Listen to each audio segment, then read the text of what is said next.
Armageddon 2001 foi uma minissérie publicada aqui entre abril e outubro de 1993. E parte de um conceito bem legal, onde assim, seria no ano 2001, um desses super-heróis da DC ele ficaria revoltado, mataria todos os outros heróis e se tornaria um monarca absoluto, assim, e faria tipo um estado estilo 1984, controlando tudo, assim. E das pessoas que vive no futuro, um cientista, ele tem esse sonho, assim, de um dos heróis resgatando ele e tal. Ele tem muito desejo de voltar ao passado e mudar isso e tal. Então ele se torna voluntário para um experimento. E ele consegue voltar no tempo e ele se torna depois esse personagem chamado Tempos, que o Dan Jurgens vai usar bastante, assim. Então, ele vai voltar no passado e ele vai encostar em cada uma dos super-heróis suspeitos e ele encostando consegue ver qual que seria o futuro mais provável daquela pessoa a partir daquele momento. Então ele vai tentar descobrir quem é o monarca. Então aqui o carinha, quando ele volta, ele se transforma no Tempos, que é um personagem usado até hoje, assim. Eu acho que é além da morte do Super-Homem, talvez o personagem mais característico da fase do Dan Jurgens. Isso é bem legal porque ele cria a oportunidade de cada um desses equipes ou super-heróis terem uma história assim, independente, que pode falar para o escritor, pira aí, imagina o que pode acontecer no futuro dessas pessoas, tal, e se o cara não... Só o escritor sendo um pouquinho bom, já saem umas coisas divertidas.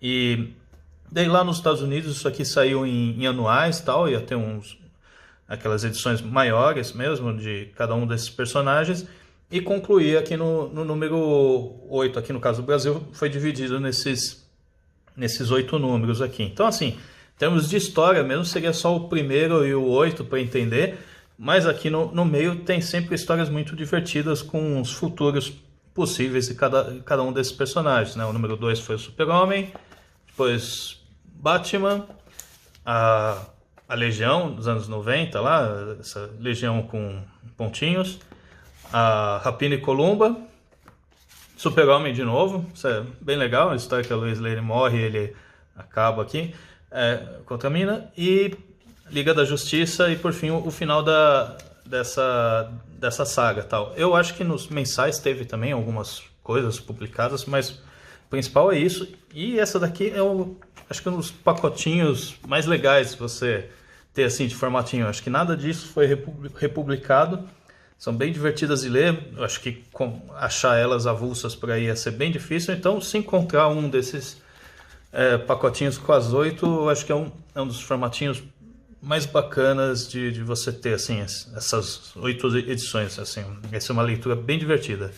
E uma das que eu mais gostei é dessa Legião, porque eu curto pra caramba essa fase dessa Legião espacial aqui do Alan Grant.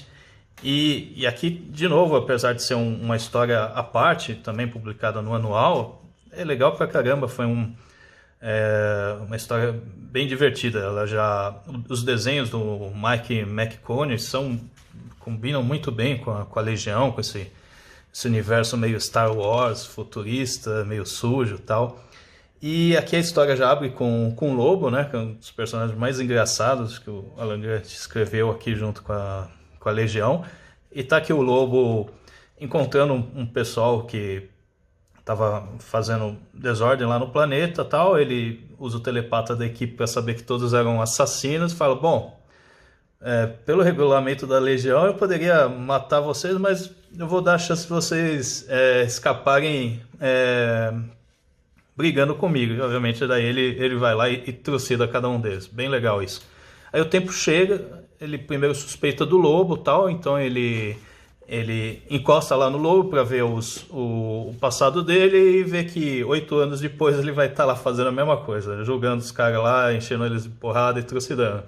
Aí o Tempos pensa, bom, não, isso aqui é só um loucão eu tenho que ver o chefe dele. E aí ele vai pro Vril Dox. E o Vril Dox é um tremendo filho da puta. Ele é um tipo um Maxwell Lord muito mais ardio, assim, né? E assim que o Tempus chega, o Maxwell Lord ele já está preparado e prende o Tempus numa corrente, assim, consegue capturar a forma dele. Aí eles conversam e tal, o Vril Dox topa que ele veja o futuro.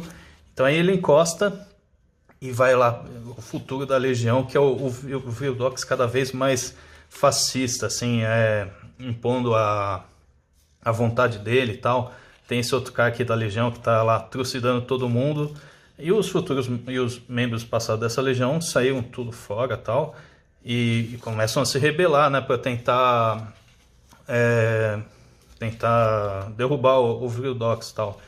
E depois eles vão descobrir que, na verdade, o Vril Dox ele tá assim porque os computadores tiranos de colo lá que o Vril Dox combatia antes, eles acabaram se infiltrando e dominando a mente do Vril Dox. Aos poucos a influência dele foram crescendo até dominar completamente. E então eles tentam lá se organizar para invadir e deter o Vril Dox, só que eles já descobrem antes e mandam uma equipe para trucidar esse pessoal da Legião aqui. Então tem uma cena também bem legal que acho que metade da equipe morre aqui nesse tiroteio aqui. O pessoal, né, aquelas histórias que tá indo para o futuro e tal, então qualquer coisa tá valendo. Sempre vai ter umas cenas de morte assim bem legais. Eles enfim conseguem derrotar esse cara, mas sem antes ele matar, acho que metade do pessoal. Então os que sobram da equipe vão lá, eles soltam um lobo que estava preso desde aquela época e tal. Aí eles descobrem que, na verdade, os computadores invadiram a mente do Vril Dox justamente porque ele usou o conhecimento adquirido quando ele capturou o Tempus para ele mesmo voltar no tempo e certificar que os computadores tiranos tinham sido destruídos. Isso no começo dessa fase de Legião.